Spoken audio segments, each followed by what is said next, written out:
The other day I hauled out my wonderful Random House dictionary, 2,000 pages long and weighing in at what must be close to a ton. I wanted to look up the definition of martini glass. Imagine my surprise then when I realized there wasn't one. Oddly enough, there was, however, a definition for cocktail glass. I then went online to Wikipedia and asked for the definition of martini glass. And I was amazed to find out, here again, one did not exist. Instead, I was redirected to and given the definition of a cocktail glass. So, I thought for a moment and then asked Wikipedia for the definition of the tooth fairy, and found to my surprise that a definition does actually exist. Now, hang on a second here. My understanding, unless of course I've been misinformed, is that the tooth fairy doesn't really exist. Or at the very least, I've never seen her. But yet I have actually held a martini glass in my own two hands. Or have I? After much research, we've discovered apparently that all martini glasses are really cocktail glasses. But not all cocktail glasses are martini glasses. Or are they? You confused yet? Well, you're not alone.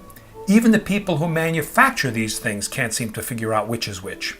For example, Libby, who has been making glassware since 1818, call this a cocktail glass. And here is another Libby cocktail glass. No, wait a second.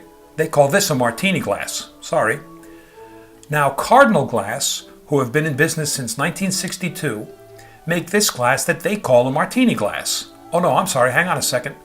They call this a cocktail glass.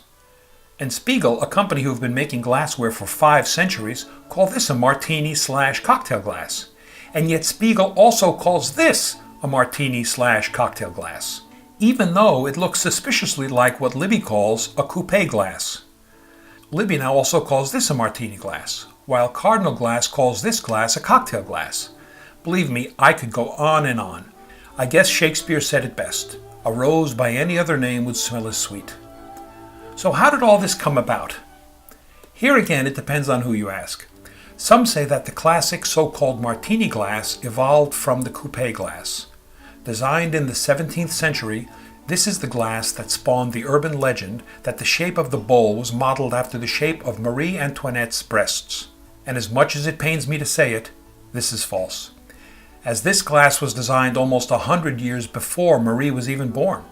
The coupe glass was originally made to hold champagne, and I have a suspicion that the designers must have been consuming quite a lot of that champagne while at work, because the large amount of surface area they created caused the champagne to very quickly lose all its carbonation. And although lovely to look at, as a champagne glass, it's a failure. I mean, what's champagne without bubbles? Another theory was that the large inverted cone-shaped bowl came about during Prohibition. Why? Because it made it much easier to dump the contents of the glass out when the speakeasy you were in was raided by the police. And if you have ever accidentally tipped over a full martini glass, you'll know what they're talking about.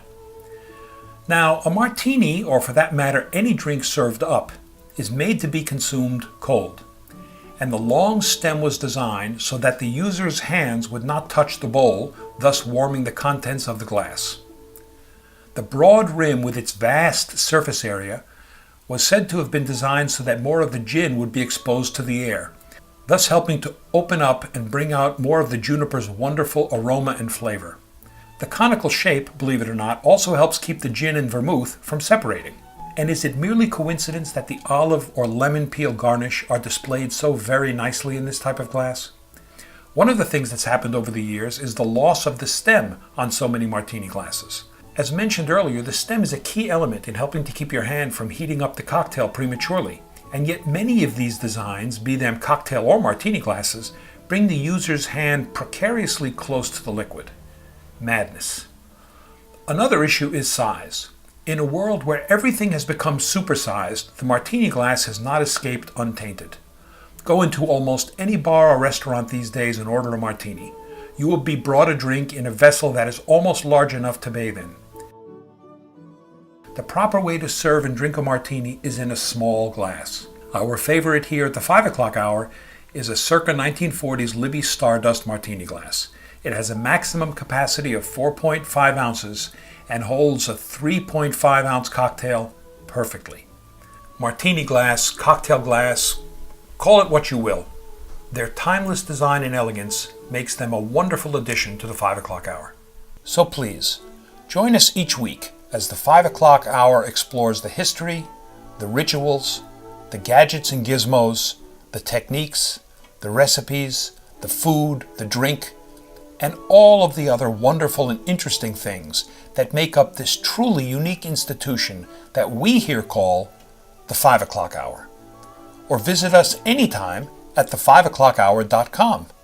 And please remember, enjoy the 5 o'clock hour responsibly.